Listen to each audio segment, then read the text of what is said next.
1400여 년의 긴 침묵을 깨고 비로소 실체를 드러내기 시작한 익산 왕궁리 유적.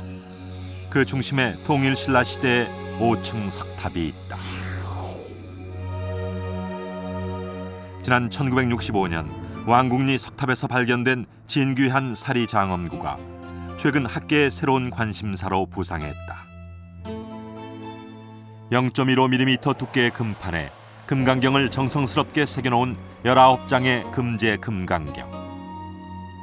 그런데 통일신라의 유물로 알려져 온 금제 금강경이 백제의 것으로 밝혀진 것이다. 왜 통일신라의 석탑에 백제 금강경이 들어있었던 걸까?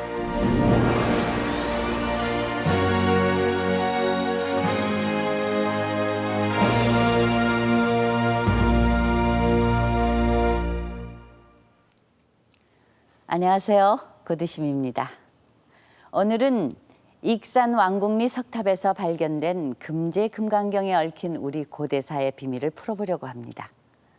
금제 금강경은 불교 경전의 하나인 금강경을 순금으로 만든 경판으로 국보 123호로 지정돼 있습니다. 더구나 순금으로 제작된 경판 유물로는 전 세계를 통틀어 익산 왕궁리 석탑에서 발견된 금제 금강경이 유일하다고 하니 얼마나 소중한 유물인지 짐작이 가실 겁니다. 발견 당시 금제 금강경은 표면에 오칠이 된 청동사리함에 들어있었습니다. 어떤 모습인지 확인해 보도록 하죠.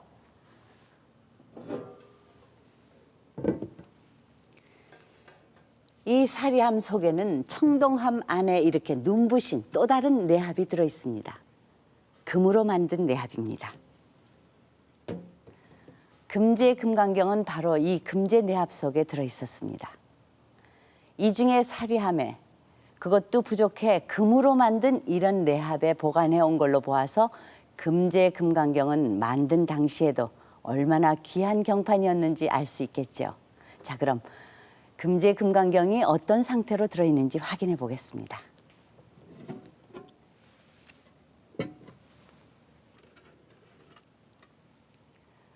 어떻습니까? 마치 금으로 만든 한 권의 책처럼 보이지 않습니까? 보시는 것처럼 금제 금강경은 두 줄의 금띠로 이렇게 묶여진 모습으로 금제 내합에 들어있었습니다. 금띠를 풀고 펼치면 어떤 모습이 될까요? 이 경판들이 어떻게 한 권의 책으로 연결되어 있는지 자세히 살펴보도록 하죠. 금제 금강경은 모두 19장의 순금 경판으로 구성되어 있습니다. 심혈을 기울여 제작한 흔적이 역력하죠. 바로 이 부분에서 19장의 경판을 하나로 연결한 정교한 솜씨를 볼 수 있습니다. 각 장마다 이렇게 경첩을 달아서 19장의 경판을 한 권으로 연결해 놓았습니다. 경첩 역시 순금으로 만든 것입니다. 금제 금강경의 첫 장입니다. 불설 금강 반야 바라밀경. 이렇게 첫 구절이 시작되는데요. 가장 강하고 밝은 지혜의 언덕에 이르는 진리의 말씀을 전한다는 뜻입니다. 그런데 금판에 새긴 글씨가 마치 붓으로 쓴 것처럼 아주 자연스럽지 않습니까? 놀라지 마십시오. 이 순금 경판 한 장의 두께는 0.15mm. 금으로 만든 종이라고 해도 과언이 아닙니다. 자, 그렇다면 세상에 단 하나뿐인 이 귀중한 유물이 어떻게 세상에 나오게 됐는지 먼저 그 경로부터 추적해 보겠습니다.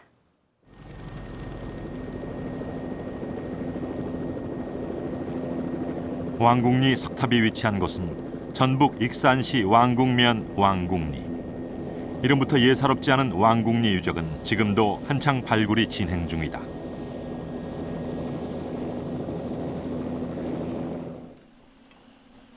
왕궁리 5층 석탑 주변에서 시작된 발굴 작업이 4만여 평으로 확대되면서 예상치 못한 유적이 속속 확인돼 역사학계를 긴장시키고 있다. 처음엔 통일신라 시대의 절터라고만 여겼던 곳에서 백제 왕궁 시설로 보이는 유적이 드러난 것이다. 최초에는 여기가 지금 아시다시피 여기 이제 5층 석탑도 있고 뒤에 이제 절터라고 여겨지는 금당 강당지가 있어서 그쪽부터 조사를 했는데요. 지금은 왕궁 시설과 관련된 부분들에 집중을 하고 있습니다. 왕궁리 유적의 발굴 성과에 힘입어 5층 석탑과 여기서 나온 금제 금강경이 발견된 지 40년 만에 학계의 새로운 관심사로 부상했다. 국보 제289호로 지정된 왕궁리 5층 석탑이 처음으로 학계의 분석 대상이 된 것은 지난 1965년. 왕궁리 5층 석탑은 서로 다른 두 시대의 특징이 조화를 이루고 있다. 돌과 돌을 이어붙여 탑을 떠받치게 만든 기단부 짜임새는 통일신라의 석탑 양식이다. 그러나 지붕돌이 기단부보다 더 넓으면서도 얇고 날렵하며 끝면이 살짝 하늘로 향하는 절묘한 처리, 이것은 백제탑 지붕돌 양식이다. 이는 왕궁리 5층 석탑이 백제탑 양식을 계승한 통일신라 시대 탑이라는 뜻이다. 현재 석탑은 발굴상으로 본 층위로 보았을 때에 적어도 거기에서 있었던 유적의 백제 시대의 걸로 볼 수는 없습니다. 이것은 현재 통일신라 시대의 후반경 전후로 추정을 하고 있습니다. 기울어가는 왕궁리 석탑을 복원하기 위한 해체 작업은 놀라운 발견으로 이어졌다. 석탑의 기단부에서 나온 주춧돌 중앙에는 3개의 사리공이 한자의 품자 모양으로 뚫려 있었다. 놀라움과 흥분 속에서 사리 유물들이 수습됐다. 지름 3cm의 청동 방울과 유리와 옥으로 만든 구슬들이 쏟아져 나왔다. 구슬은 대부분 지름이 0.3mm 정도였고 최대 크기 역시 0.5mm 정도의 작은 것들이었다. 연꽃으로 만든 대좌 위에 조각된 청동열의 입상도 주춧돌 사리공에서 수습됐다. 정교한 조각 수법이 그대로 살아있는 통일신라 시대의 불상이었다. 금제 금강경이 발견된 곳은 왕궁리 석탑의 1층 지붕돌.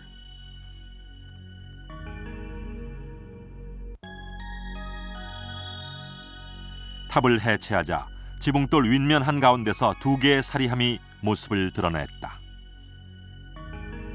2개 모두 금동으로 만든 사리함이었다. 그리고 그 안에는 순금으로 만든 금제 사리 내합이 각각 들어있었다.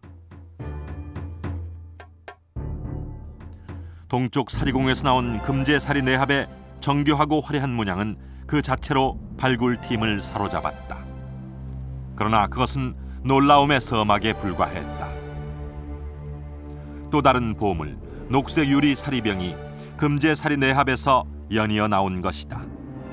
아름다운 색상과 빼어난 균형미로 녹색 유리 사리병은 우리나라 사리병의 최고 걸작품으로 평가받았다.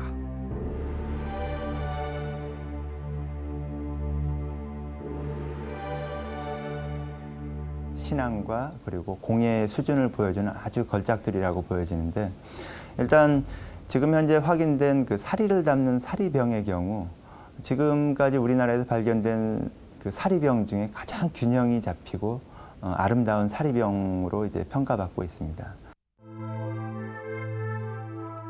1층 지붕돌 서쪽 사리공에서 수습한 청동 사리함에서 발견된 금제 사리 내합은 비교적 단순한 모양이다. 그런데 금제 사리 내합의 뚜껑을 여는 순간 이제까지 발견된 적이 없는 귀한 유물이 들어있었다.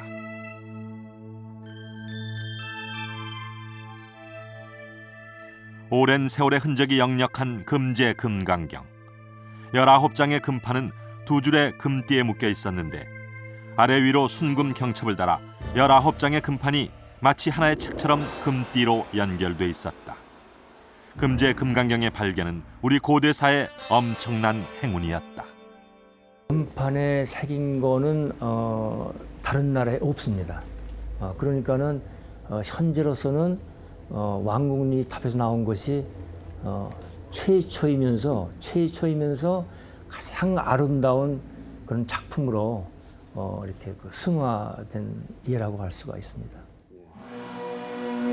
19장의 금판에는 가로 세로 17행의 형식에 맞춰 지혜의 완성을 설하는 금강경이 새겨져 있었는데 금판 한 장의 두께는 0.15mm. 금으로 만든 금제 금강경은 세상에서 한 점뿐인 보물이었다.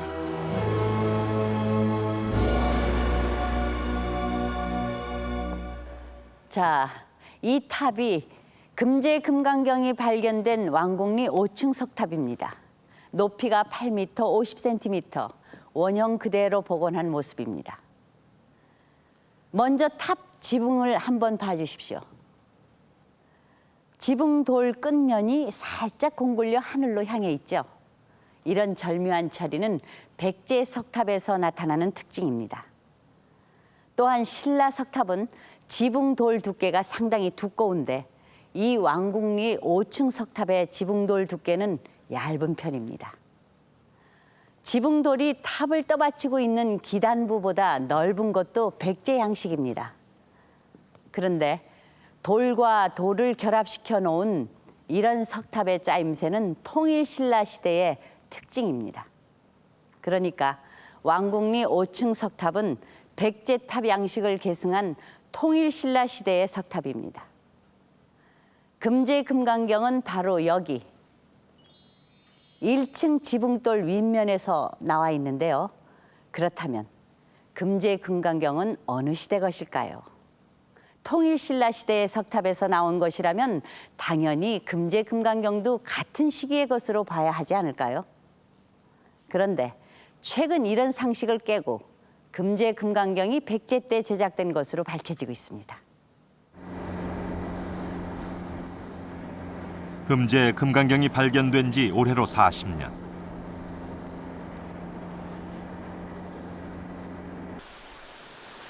그동안 통일신라 시대 것으로만 알려져 온 금제 금강경의 제작 시기에 본격적인 의문을 던진 곳이 경남 양산의 통도사다.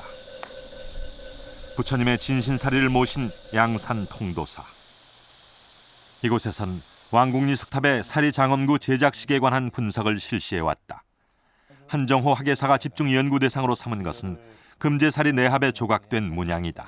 틀을 만든 후에 왕궁리 사리기들 중에서 유일하게 문양이 시문되어 있는 사리기는 이 금제사리 내합이 유일합니다. 금제사리 내합의 높이는 약 9.8cm. 반뼘 크기에 불과한 내합에는 수많은 작은 문양이 빈틈없이 조각돼 있다. 이러한 문양으로 과연 제작 시기를 알 수 있을까? 그 단서는 내합의 바탕면에 새겨진 물고기 알 모양의 어란문에서 포착됐다. 내합의 어란문은 입자가 굵고 또렷하고 성글다. 그런데 신라의 사리함에 새겨진 어란문은 확연히 다르다. 나원리 석탑에서 발견된 사리함 어란문은 입자가 작고 촘촘한 데다 중복되어 찍혀 있다. 석가탑 사리함에서도 같은 현상이 확인된다.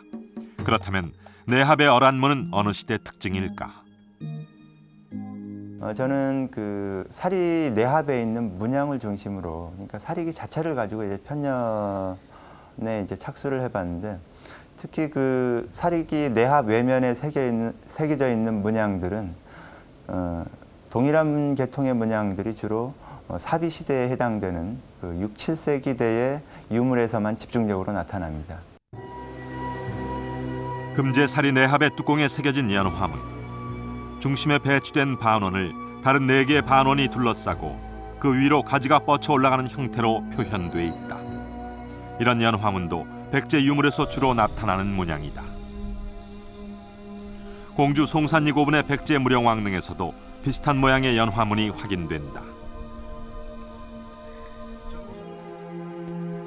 무령왕릉 내부를 화려하게 장식하고 있는 수만 장의 벽돌에는 일정한 꽃 문양이 찍혀 있다. 벽돌의 꽃 문양을 반으로 자르면 왕궁리 석탑 금제사리 내합의 연화문과 비슷한 모양이다.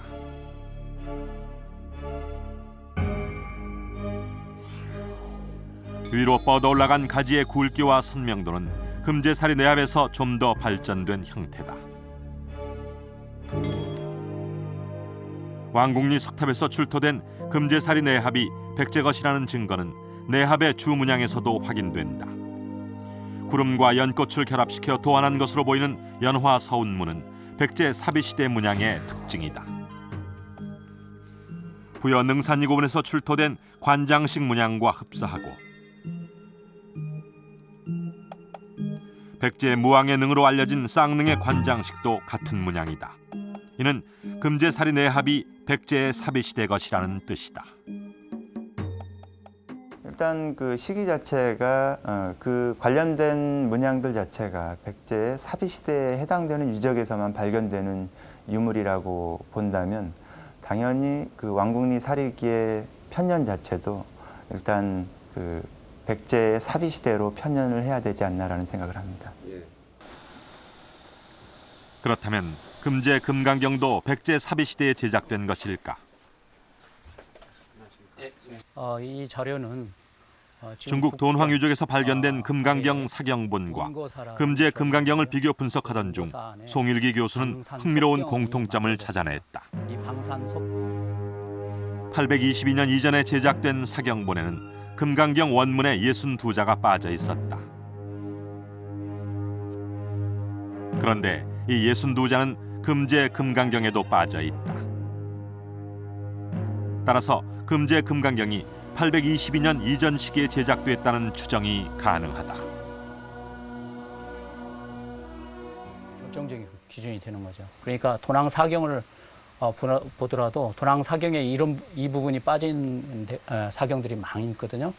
따라서 그런 사경들은 822년 이전에 쓰여진 사경으로 이렇게 우리가 말할 수 있겠고, 이 부분이 보완된 것은 822년 이후에 쓰여진 사경으로 이렇게 판단할 수가 있습니다.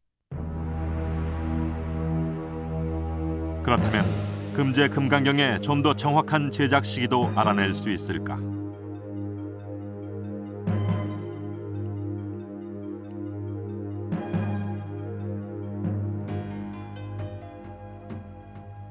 그 실마리는 금제 금강경의 글씨체에 들어있었다. 금제 금강경의 글씨체를 관찰하면 중국 불경의 글씨체가 정형화되기 전의 모습이 발견된다.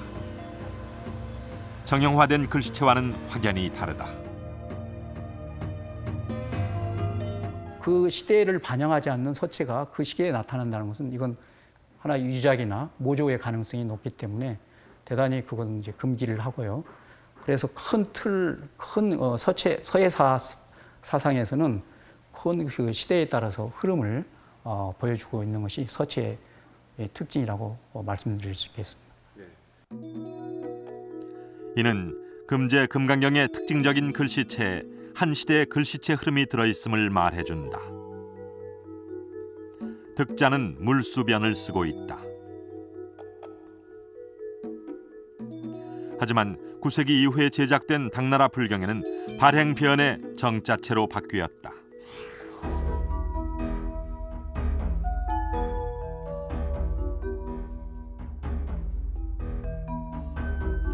그런데 8세기에 제작된 당나라 불경에는 물수변과 발행변이 혼재되어 나타난다. 이렇게 비교 분석한 결과 금제 금강경은 7세기 이전의 중국 불경 글씨체와 같은 것으로 확인됐다.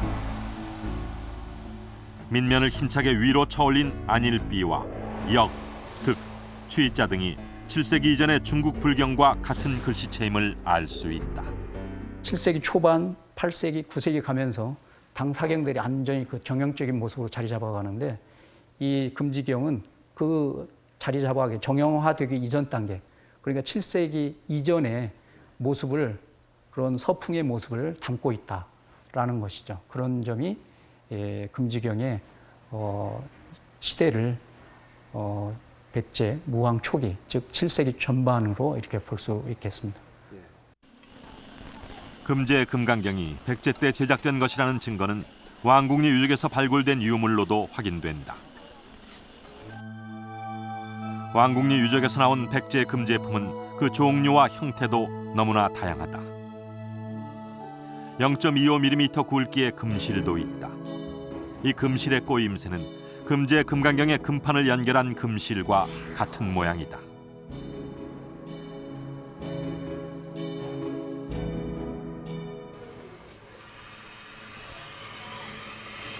그렇다면 백제인들은 금제 금강경을 어떻게 만들었을까?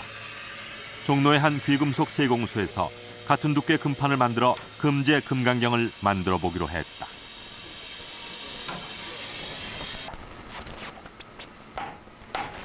(0.15mm의) 금판을 만들기 위해 금강경 한 장의 무게와 동일한 양의 순금을 사용했다.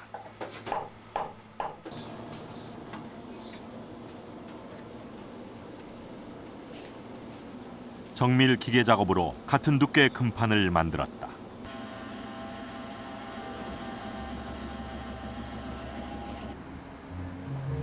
금강경 제작은 김경호 선생이 맡았다.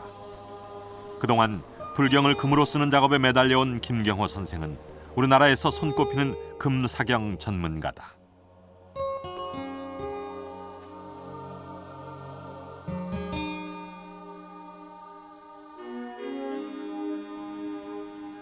금판에 금강경의 글자를 거꾸로 각필하는 것으로 금강경 제작이 시작됐다. 금제 금강경은 상하로 금강경을 금판 뒷면에 각필한 것으로 추정했기 때문에 같은 방법으로 써내려갔다. 금판에 목필로 새기는 것은 불가능하고 철필로 쓸 경우엔 금판이 쉽게 손상된다. 하지만 불교에서 지혜를 상징하는 코끼리의 뿔은 예로부터 불경을 각필하는 데 사용돼 왔다. 금판에 글자를 거꾸로 새기는 것은 숙련된 솜씨를 요구하는 작업이었다. 고도의 기술을 요하는 부분이거든요. 그다음에 지금 금을 다룰 줄 아는 사람, 그러니까 금의 속성을 제대로 아는 사람이고요. 두 번째로는 서예적인 요소가 아주 그러니까 서예의 대가였을 것이고, 그다음에 이제 새기는 재료, 그 쓰는 재료, 서사 재료에 있어서도 아주 숙련 과정을 많은 숙련 과정을 거친 사람, 그 세 가지 조건을 만족하는 사람이었어야 지금 이게 가능했으리라고 보거든요. 살아있는 듯한 글자의 입체감. 금제 금강경의 입체감이 그대로 살아있었다. 금판의 뒷면에다 글자를 거꾸로 각필한 효과였다. 따라서 왕궁리 석탑의 금제 금강경은 백제 장인이 상하로 각필한 것이란 추정이 가능하다.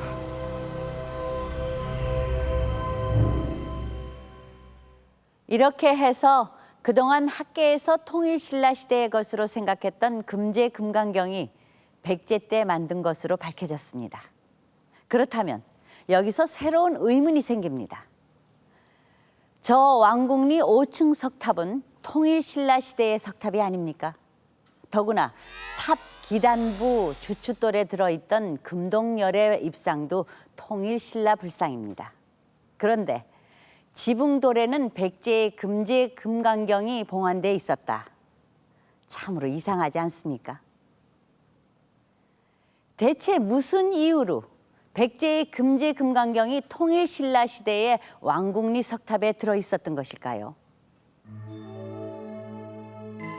의문의 첫 단서는 왕궁리 석탑 해체 복원 과정에서 드러났다. 기단부를 해체하자 통일신라 시대 석탑에서는 발견된 적이 없는 목탑의 주춧돌이 나와 의아하게 만들었다. 4개의 돌 기둥으로 둘러싸여 있는 주춧돌의 모양과 품자형 사리공은 전형적인 목탑 사리공 양식이다.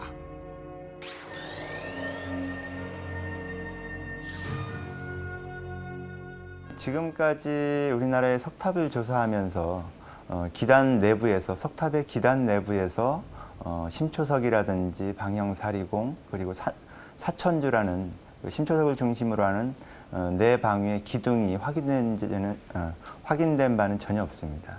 그래서 그 유구는 지금 석탑과 관련된 유구라기보다는 석탑의 앞선 시대에 관련된 또 다른 유구라고 파악해야 될 것 같습니다.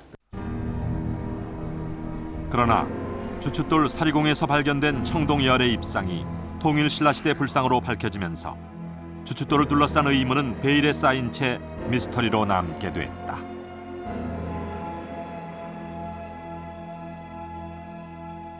대체로 신라말 고려초 이러한 시기의 불상 편년이 아주 어렵습니다. 그래서 확실하지 않기 때문에 대체로 9세기 내지 10세기 이런 정도로 그 편년을 하고 있습니다. 그런데 지난 1993년 왕궁리 석탑 주변에서 주춧돌의 의문을 풀어줄 새로운 유적이 드러났다. 거대한 규모의 목탑지가 발굴된 것이다. 한비연의 길이가 약 17m에 이르는 목탑지는 마사토와 점질토를 한 층 한 층 시루떡처럼 쌓은 판축 기법의 정교한 구조였다. 왕궁리 석탑이 세워지기 전에 목탑이 있었다는 증거다. 목탑지의 판축층에서 백제 사비시대 연화문 수막새가 출토돼 그 자리에 백제의 목탑이 있었던 것이 확인됐다.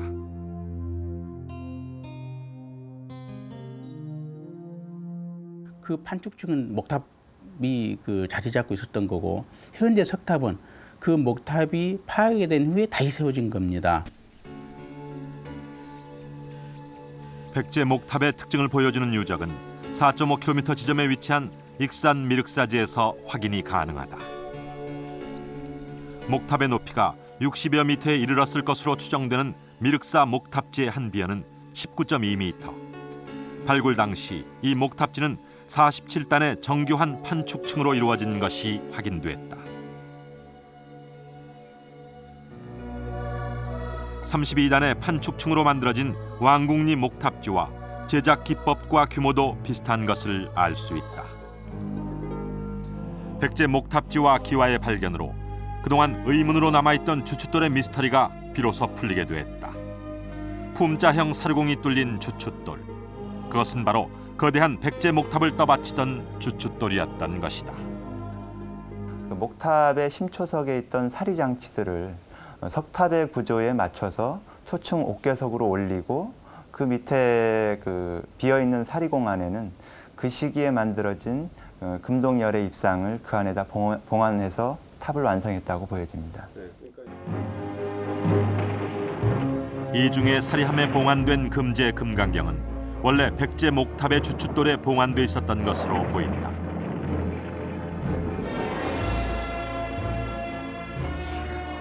그러다 통일 신라 시대에 이르러 목탑이 유실되자 주춧돌을 그대로 이용해 석탑을 세운 것으로 추정된다. 그때 금제 금강경이 봉안된 사리함은 1층 지붕돌 윗면에 넣어둔 것이었다. 이 탑이 왕궁리에서 확인된 목탑지의 크기를 기초 삼아 복원한 것입니다. 그리고 이 탑은 왕궁리 5층 석탑입니다. 학계에서는 왕궁리 5층 석탑의 지붕돌 윗면, 바로 이 부분에서 나온 금제 금강경이 원래는 여기 목탑의 주춧돌에 봉안돼 있었던 것으로 추정하고 있습니다. 그렇다면 이 목탑에 봉안돼 있던 금제 금강경은 불경을 모신 우리나라 최초의 법사리가 되겠습니다. 자, 익산 왕궁리에서 금제 금강경을 봉안한 이런 거대한 백제 목탑이 있었다는 얘기는 그에 버금가는 대규모 사찰이 존재했다는 뜻입니다. 더구나 순금으로 만든 금강경을 봉안한 사찰이라 고대 국가에서 금은 왕과 권력의 상징이 아닙니까? 그렇다면 금제 금강경을 만들고 절을 세운 사람이 백제의 왕이라는 얘기가 되는데 과연 백제 어느 왕이 만든 것일까요? 궁금증을 풀어줄 실마리는 의외의 곳에서 발견됐다. 교토의 청년원은 일본 천태종의 좌장인 행현 스님이 세운 것으로 알려진 유서 깊은 절이다.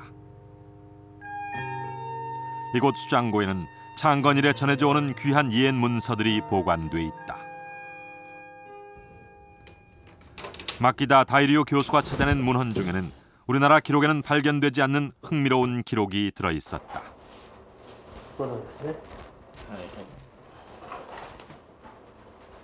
7세기 중국의 불경을 기록해 놓은 관세음 응험기가 그것이다. 관세음 응험기는 관세음 신앙의 영적 체험을 모아서 기록한 문헌이다.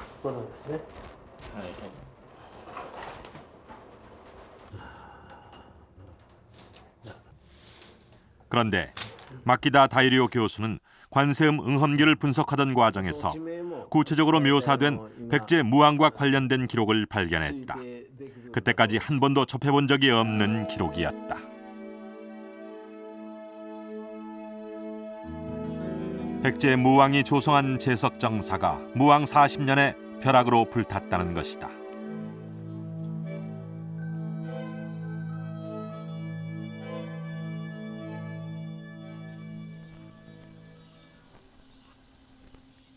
그렇다면 관세음 응험기에서 전하는 무왕의 제석정사는 실제로 존재한 것일까?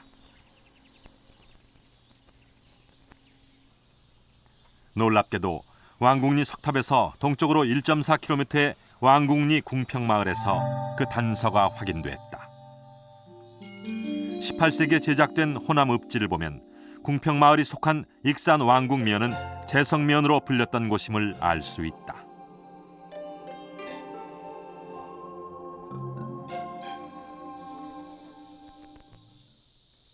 궁평마을 뒷산은 지금도 제석사지로 불린다.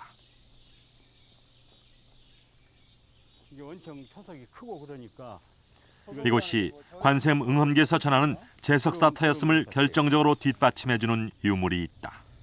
당시 여기 발굴하실 때 이 뭐 소문에 의하면 기와가 많이 나왔다고 들었는데. 많이 나왔어요. 이게 여기요 지금.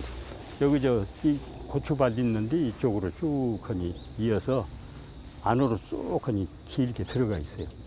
그래서 이게 조사 얼굴 해가지고 실측하고 지금 덮어놓아 있어요. 불탄 잔해가 남아있는 폐기장에서도 백제 기와 조각들이 무더기로 출토됐다. 제석사지를 최초로 발굴할 때는 제석사라고 새겨진 명문 기와도 나왔다.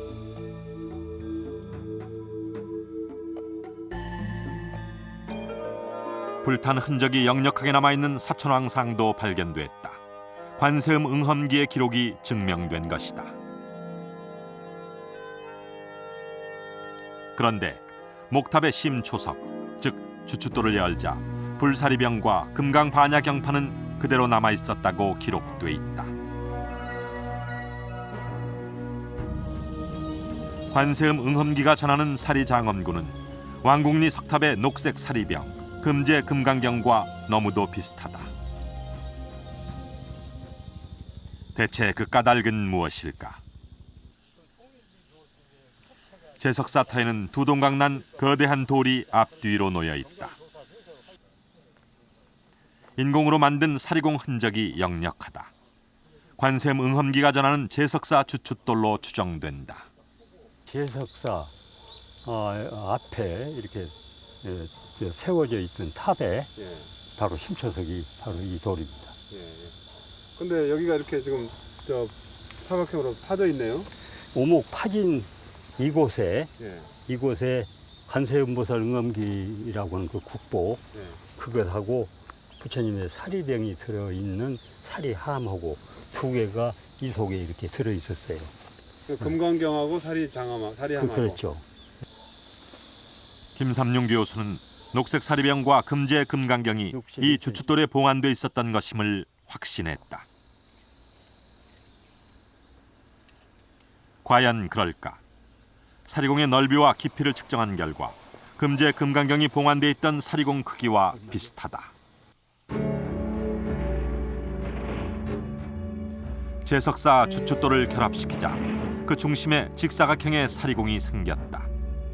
왕궁리 석탑의 사리함 두 개를 안치시키자 일치한다. 이로써 관세음 응험기가 전하는 제석사 주춧돌의 사리장엄구가 왕궁리 석탑의 녹색 사리병과 금제 금강경이라는 추정이 확인된 셈이다.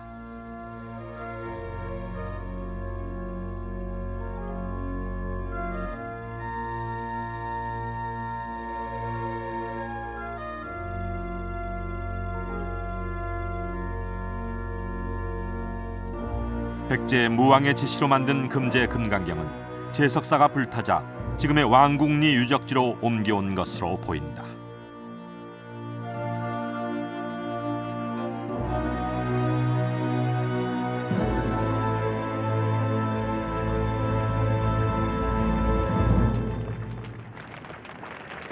금제금강경은 백제무왕의 지시로 만든 것이다.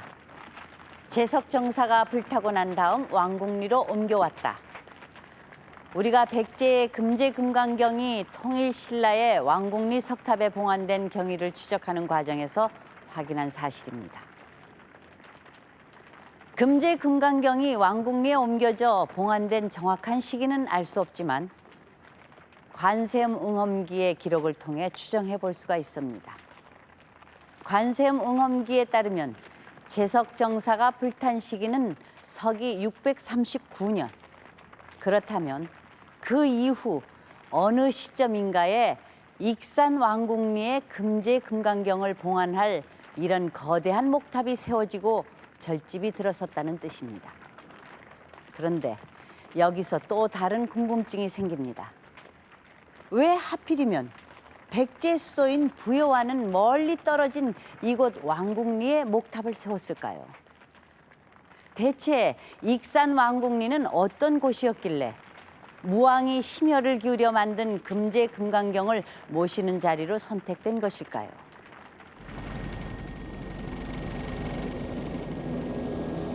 발굴조사에 첫 삽을 뜬 지 올해로 15년째. 4만여 평에 달하는 왕궁리 유적에서는 이곳이 예사롭지 않은 곳임을 뒷받침해주는 유물과 유적이 속속 출토되고 있다.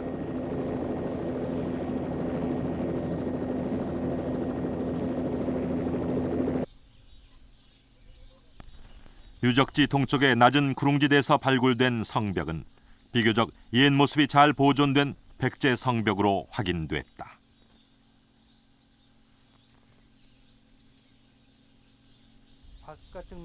발굴된 동성벽의 길이는 약 500m로 그 폭이 3m에 이르렀다. 성벽 내측에는 직사각형 석재를 이용해서 현재 2단까지 저희들이 발굴이 되어 있습니다. 그리고 위측에는 자연적인 돌 그대로 자체를 이용해서 면이 편한 면을 이용해서 석축을 했습니다. 발굴 과정에서 백제 왕성과 관련된 특별한 성벽임을 암시해준 것은 기와무지였다.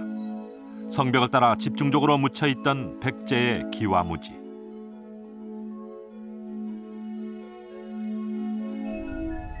그것은 왕궁리 유적의 성벽이 마치 경복궁의 담장처럼 고급스럽게 기와로 치장한 백제 왕성이었다는 증거다.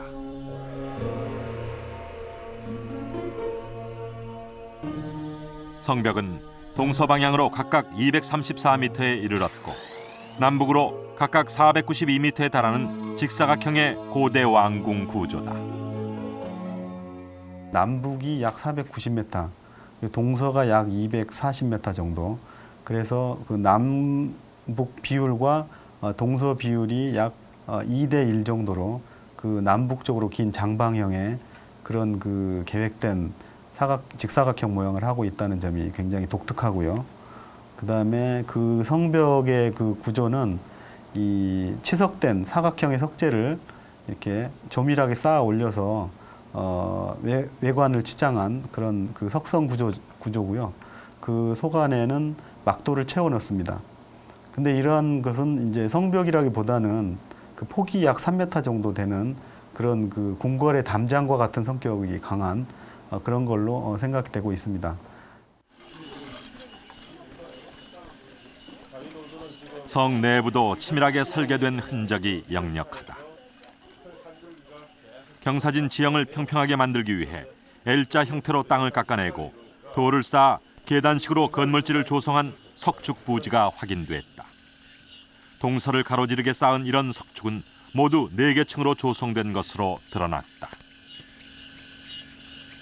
경사진 땅을 계단식으로 해야 건물을 평평하게 해야 건물을 지을 수 있기 때문에 일단 그 건물이 들어설 부분의 앞에를 깎았습니다. 이렇게 지금 보시면 이 흙들은 완전히 그 부식되지 않은 단단한 흙입니다. 그러니까 바위만 부식이 돼서 잘 부서지지 않은 흙인데 이 부분을 깎아서 지금 이 라인들이 이 양쪽 라인이 이 석축을 하기 위한 파낸 자리입니다.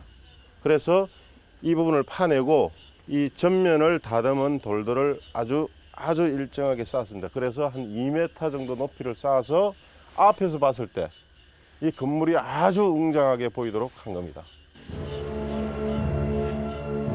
계단식 석축 대지에 세워진 건물은 웅장하게 보였을 것으로 추정된다. 성 내부에서는 부석 건물지들도 출토됐다. 네 번째 축대의 서북 쪽에서 발견된 3개의 대형 구덩이는 배수로와 이어져 있었다. 깊이 3.4m의 대형 구덩이. 그것은 국내에서 처음으로 발견된 백제 화장실이었다. 화장실에선 누군가 빠뜨린 집신과 함께 50여 점의 막대기가 무더기로 출토됐다. 발굴 당시만 해도 그 용도를 짐작조차 못했던 막대기는 볼일을 보고 뒤처리를 하는 일종의 화장지로 밝혀졌다.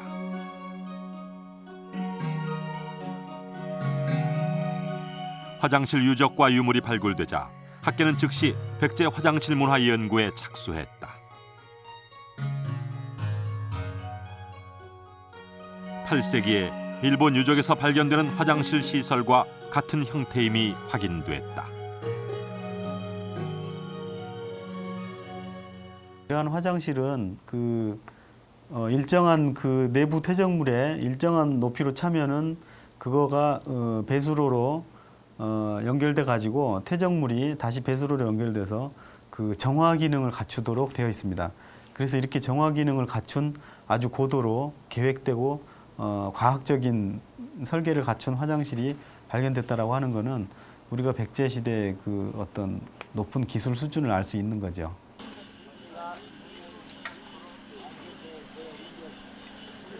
(500여 점에 달하는 토기류에도 왕궁리 유적이 어떤 곳인지 말해주는 단서가 들어있다. 굴뚝 장식품으로 쓰이던 화려한 연가와 불을 밝히던 최고급 이형 등잔, 그리고 전달린 토기는 백제의 최고위층이 사용하던 유물이다. 발굴 직후 학계의 관심을 집중시킨 이 조각은 본산지인 중국에서도 출토 사례가 희박한 청자연화문자기로 국내선 처음으로 발굴된 귀한 유물이었다.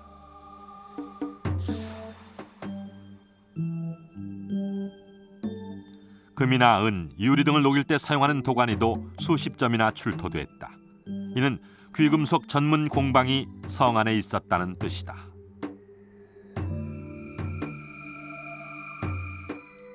이를 증명하듯 다양한 형태의 금 제품도 왕궁리 추정 공방지에서 무더기로 수습됐다. 화려한 금구슬의 지름은 최대 크기가 0.3cm. 이런 최고급 금 제품은 왕궁리 유적이 백제 왕궁이라는 또 다른 증거다. 왕궁 평성 안에서 금 도가니, 은 도가니 등등의 것을 제작했던 이 공방 시설이 확인되고 있습니다. 바로 그 같은 금 제품, 은 제품이라든지 이러한 그 아주 고귀한 그런 이제 제품들을 곧바로 공급할 수 있는 대상이 인근에 있었다, 바로 옆에 있었다라고 하는 것을 이제 말해주고 있습니다. 이런 것을 놓고 볼 때 이 왕궁 평성 유적은 격이 제일 높은, 대단히 높은 왕성 유적으로 보는 것이 틀림없지 않겠는가, 이런 생각을 하게 됩니다.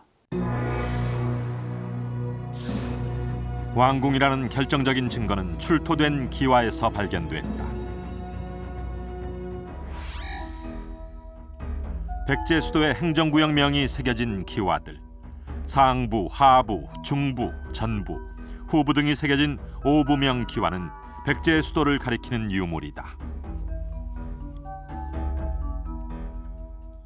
그런데다 수부라는 글자가 새겨진 기와까지 발굴돼 학계에선 왕궁리 유적을 백제 왕궁으로 보게 됐다. 수부라고 하는 것은 한 나라의 왕이 거처하는 공간을 가리키는 호칭으로 쓰이고 있고요. 또는 중앙정부가 있는 도회, 도시를 가리키는 이제 호칭으로 사용되고 있습니다. 그러니까 이 수부라고 하는 것은 수도라고 하는 뜻이 되겠습니다. 이런 수부라고 하는 명문 기와가 출토된 장소는 사비도성의 왕성의 한 단위인 부소산성, 그리고 익산의 왕궁평성, 이 두 군데에서만 나온 것입니다. 그래서 이 왕궁평성에서 나온 수부명 기와라고 하는 것은 이곳이 바로 수도다라고 하는 것을 말해주는 결정적인 근거가 된다. 이렇게 이제 볼 수가 있습니다.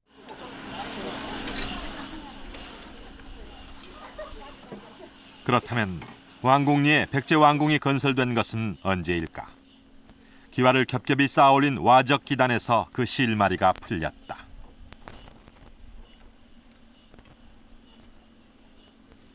이 와적 기단은 역사적으로 굉장히 또는 문화적으로 굉장히 큰 의미가 있습니다. 왜냐하면 이 와적 기단은 실제로 백제에 있었어도 한성기에도 없었고 서울에 있던 한성기에도 없었고 공주에 있었던 웅진기에도 없던 건물을 만드는 기술입니다. 그래서 이 와적 기단은 백제가 사비로 천도하고 난 다음에만 나타나는 기술인데 이 익산 왕궁리 유적에서 이 와적 기단이 나타난다는 것은 당연히 이 왕궁리 유적이 조성된 시기가 사비 시기라는 겁니다. 왕궁리 유적이 백제 왕궁이라는 고고학적 증거는 관세음 응험기의 무왕 천도 기록과 정확히 일치한다. 무왕이 천도한 곳으로 전하는 지모밀지는 익산 왕궁평의 옛 이름 지마마지다. 그렇다면 무왕은 왜 익산으로 천도한 것일까? 삼국사기에는 법왕의 아들로 기록돼 있지만 삼국유사를 보면 무왕은 백제에 숨겨진 왕족이었으며 익산에서 자란 것으로 추정된다.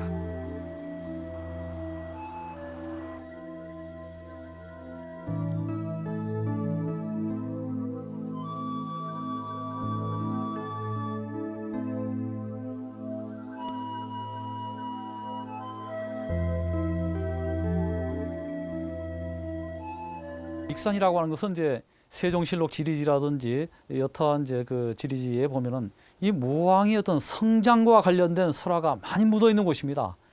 이것은 아마 이제 어떤 사실성을 떠나서 이 익산이라고 하는 곳이 무왕의 어떤 정치적 기반이 됐던 곳이다. 이렇게 이제 볼 수가 있을 것 같습니다.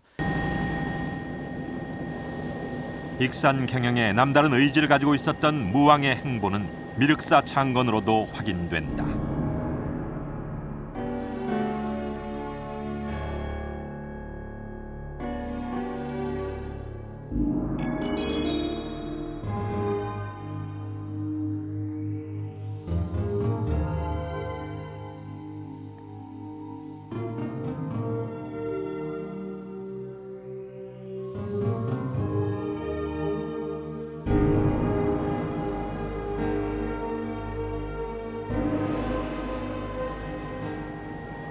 무왕의 익산 천도는 국제정세 속에서도 실마리를 찾을 수 있다. 당시 백제의 최대 희연화는 나제 동맹을 깨고 배반한 신라를 응징하는 것이었다.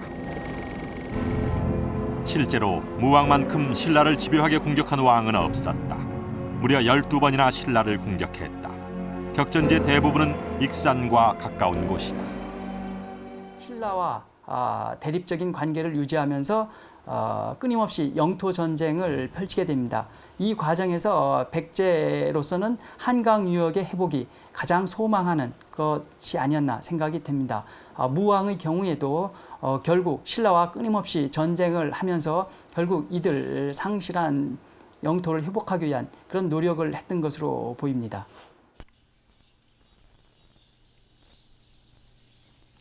무왕의 익산 천도는 잃어버린 고토를 회복하고 백제 부흥을 위한 정치적 결단으로 추정된다.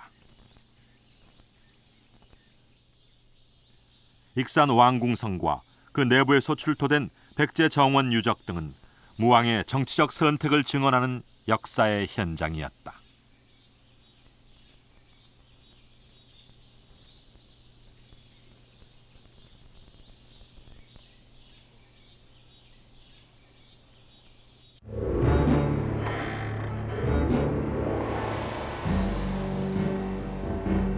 백제 중흥을 꿈꾸며 국력을 모으고 전략을 짜았던 무왕의 승부처가 바로 익산 왕궁이었던 것이다.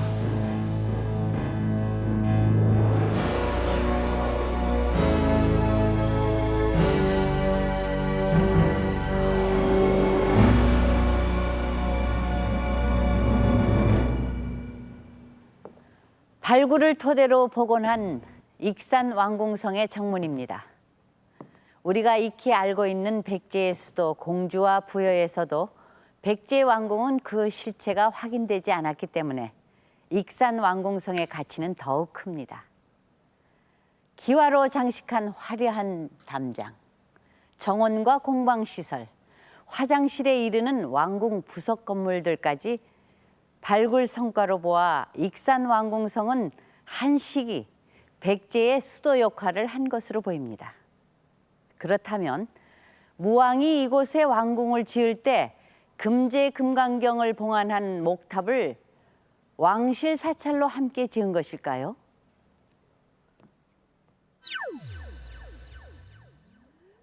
이렇게 놓고 보니 뭔가 이상합니다. 탑의 위치를 보십시오. 탑이 왕궁 정문에 위치해 주요 건물을 가로막고 있습니다. 왕실의 안녕을 기원하는 국내 사찰이라고 하더라도 보통은 왕궁의 깊숙한 곳에 위치하기 마련입니다. 자, 그렇다면 무슨 이유로 금제 금강경을 봉안한 탑과 절이 왕궁의 정면에 들어선 것일까요? 왕궁성에서 발굴된 주요 건물지는 대부분 5층 석탑 너머에 집중돼 있다.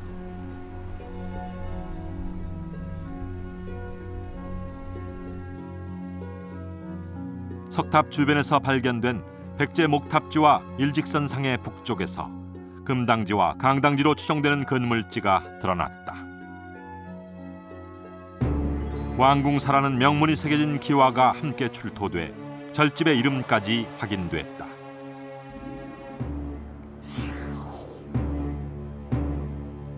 그동안 출토된 절집 건물지를 보고 나면 1탑 1금당 양식의 전형적인 백제 가람 배치다.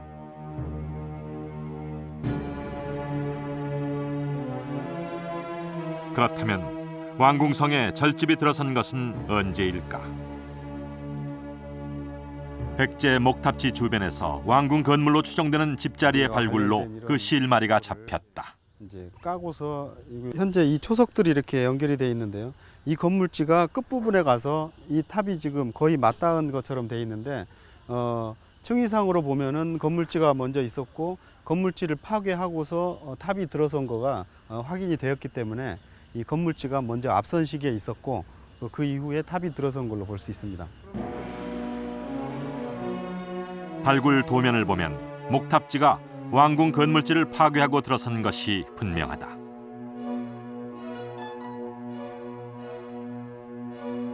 이 배수로는 무왕 때 조성된 것으로 확인된 왕궁 배수로다.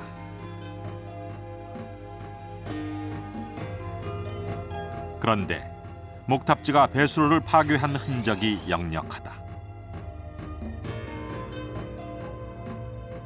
어느 시점 익산 왕궁이 그 기능을 다하고 절집으로 대체됐다는 뜻이다.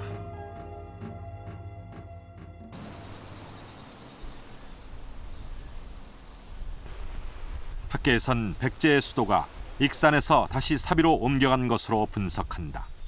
삼국사기에 이를 뒷받침하는 기록이 있다.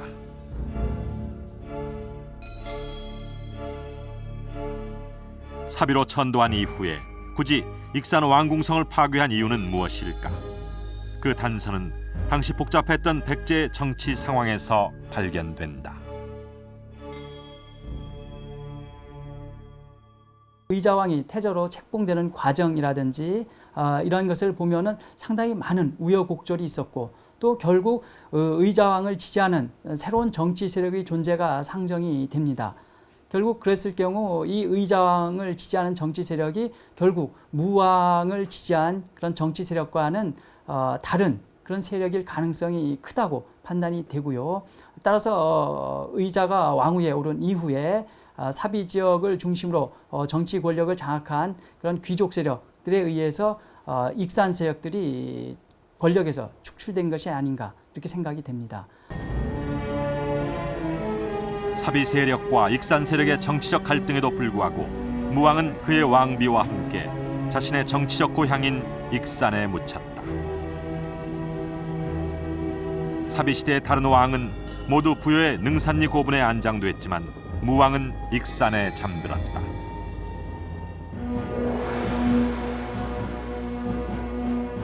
기록으로 확인되는 의자왕은 해동 증자로 칭송받던 효자다. 따라서 그런 의자왕이라면 당연히 아버지의 뜻을 받들어 익산에 모셨을 것으로 추정할 수 있다.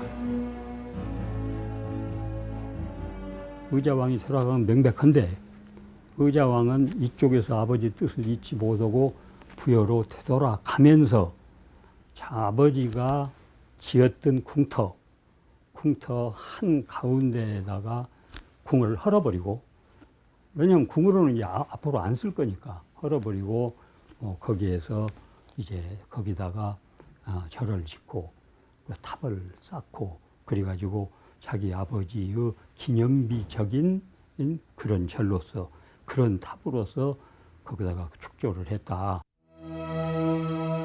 왕궁에 절집이 세워진 것은 무왕의 유지를 기리면서 정치적 갈등도 해소하려는 의자왕의 정치적 선택이었다.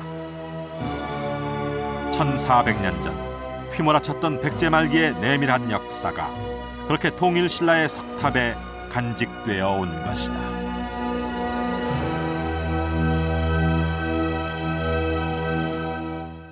자풀로 우거진 들판에 서 있는 왕궁리 5층 석탑. 오늘 우리는 금제금강경이 이 왕궁리 5층 석탑에 봉안된 경위를 추적하는 과정에서 기록에는 나와 있지 않은 새로운 백제의 역사를 만날 수 있었습니다. 익산에는 무왕이 세운 왕궁이 있었고, 또한 익산은 약화된 나라를 일으켜 세우려는 무왕의 야망이 숨쉬는 백제의 수도였습니다. 익산 왕궁성은 무왕이 추진했던 백제 중흥 프로젝트의 거점이었던 것이죠. 1400여 년의 세월이 흐르면서 왕궁성이 사라지고 금제금강경을 봉안했던 백제의 절과 탑도 사라졌지만 그 정신을 담은 금제금강경은 저 왕궁리 석탑에 고이 간직되어 왔던 것입니다.